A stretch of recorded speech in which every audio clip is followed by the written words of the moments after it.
Hey, what's good, YouTube? It's Keeko here for episode 3 of Keekos Corner.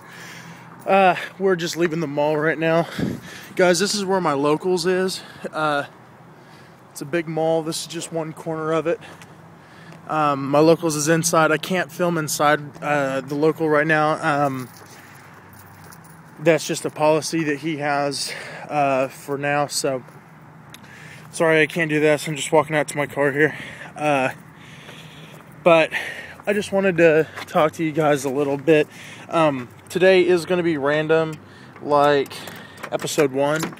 But it's not going to be as random as, quite as random.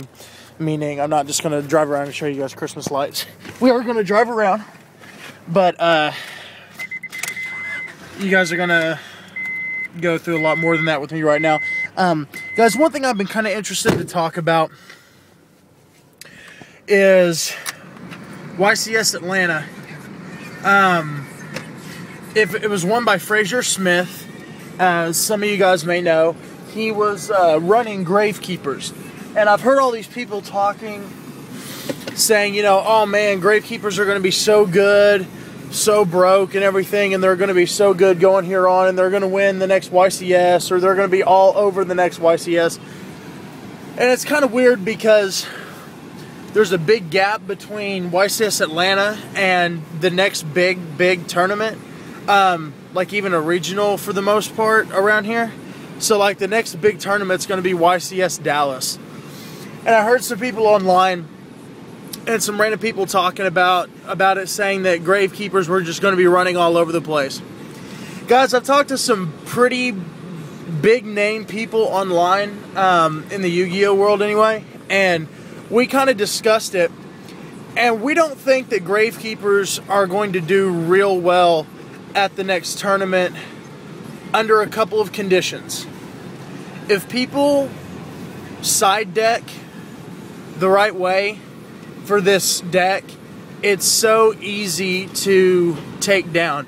Because without Necro Valley, I mean, yes, they can still do things, but not near as bad as when they do have Necro Valley on the field.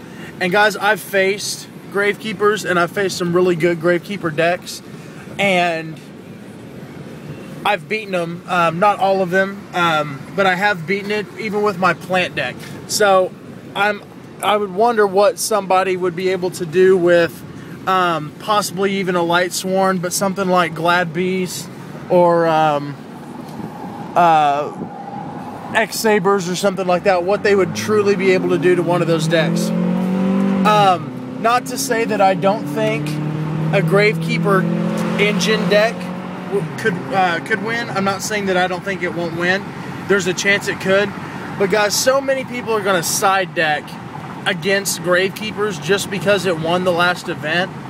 And so many people are going to be running it most likely that a lot of people are going to be ready for it. For example, people are going to be running a lot of triple Dust Tornado in their side decks. And if they don't already main deck them, they'll be running an extra MST or 2 MSTs if they don't main deck 1. You know, so it's going to be kind of hard for them to get around all that. And, I mean, you could possibly, you know, use Thunder Kings, side in Thunder Kings and stuff to stop their special summoning. Use different cards that'll stop their search. Nobleman of Crossout to stop their spy flip effects and their guards and all that kind of stuff. So I mean, it is a great deck, and an engine of Gravekeepers combined with another deck could do really well. But in my opinion, I don't really think they're going to be as big and top as much as some people may think. So that being said, I want to know what you guys think is going to be one of the next big decks that could pop up to win a YCS. One deck that I'm really heavily thinking that could is Legendary Six Samurai. When YCS Dallas hits, Storm of Ragnarok will be tournament legal, and Six Sams are getting so much support. They're going to have their own trap card that's basically like another Solemn Judgment for the most part. They're going to have a tuner now and just everything else, and it's going to be stupid good. Personally, I'm not interested in running Six Samurais, not because they're going to be one of the big top tier decks, I think, but just because it just doesn't fit the way I like to play. So I probably won't run them, but I want to know what you guys think about how it'll do against things like Gravekeepers, like X-Sabers.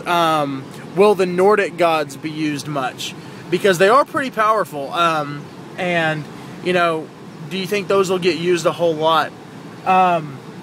So if you guys want to leave in the comment section below, just let me know what you think about Six Sams, what you think about Gravekeepers, knowing that people are going to be siding for it pretty heavily.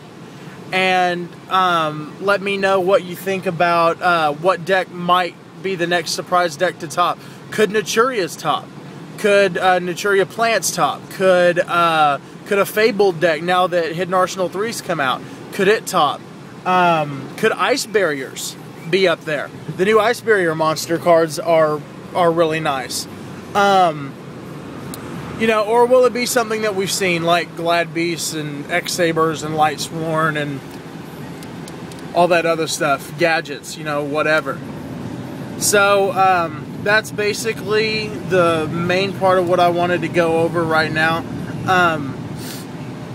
I will probably try to make a video here in the next few days of some good cards, like an actual sit-down video of good cards to side deck against, to just a basic side deck that I think that would be good to have when you go to big YCS like in Dallas.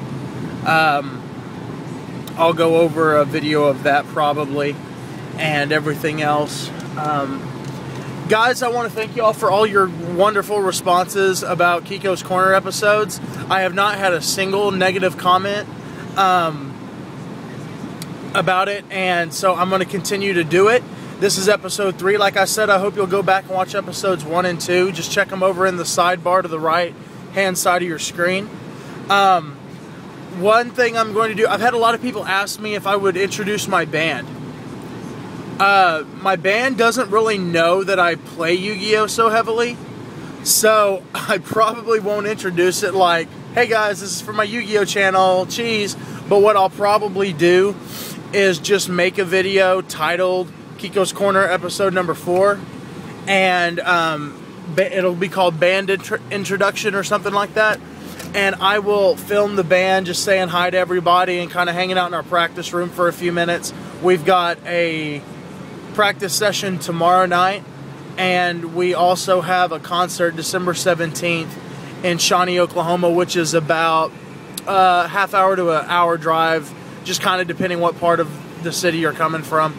So we're going to be getting ready for that, and I'll probably just get on and film a video of that. That'll be just a random non-Yu-Gi-Oh! Related video for everybody to see, just to kind of get a look into my life around Yu-Gi-Oh! And what I do besides. Right now we're in the south side of Oklahoma City. About to pull up to the bank and withdraw some cash. I've got to go buy some stuff for my drums to get to work on them a little bit before practice tomorrow. So here's just a quick shot around. I got about another minute just to kind of ramble on, I guess. I actually used to work right here. This was my first job, oddly enough, at Freddy's Frozen Custard. I was a cook. So yeah, so guys, please leave your comments in the section below. And if you will please, if you, most likely, if you're watching this video right now and you just saw it on YouTube, you're probably already subscribed to me. If you're watching this, please suggest me to at least one person on your subscription list tonight and help me get some more subs. I would really appreciate it, and I promise I'll hit you guys back up. You know what it is, YouTube. This is Keekos Corner episode 3. Peace.